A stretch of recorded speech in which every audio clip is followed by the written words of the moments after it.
Siya umano ang utak ng lahat para i-impeach ang VP President na si Sara Duterte.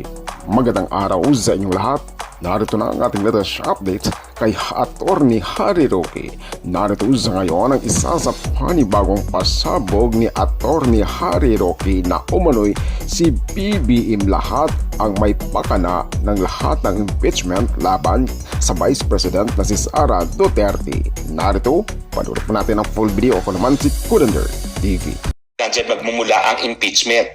So kapag binusog rin niya ang mga congressman na siyang mag-ahay ng impeachment, yung kanyang pulboronic video, hindi po pwede maging basihan para magsampa ng impeachment. Dahil nabili na niya ang loyalty ng mga congressman. At siyempre, kung makalusot man yan, nandun na rin ang mga senatong. Kasi mga senatong, di ba, una, umaayaw sila sa AKAP. At biglang binigyan ng 5 billion, tumahimik na, tagto 200 million na AKAP. Alam niyo yung AKAP na yan, kakaiba yan kasi kongresista at senatong lang mamimigay, hindi yan pamimigay ng DSWD. Ang DSWD, AIX, ang DOLE, tupad. Pero yung AKAP talaga, mga mambabatas lang mamimigay niyan, nalabag doon sa desisyon sa kaso na hinain ko.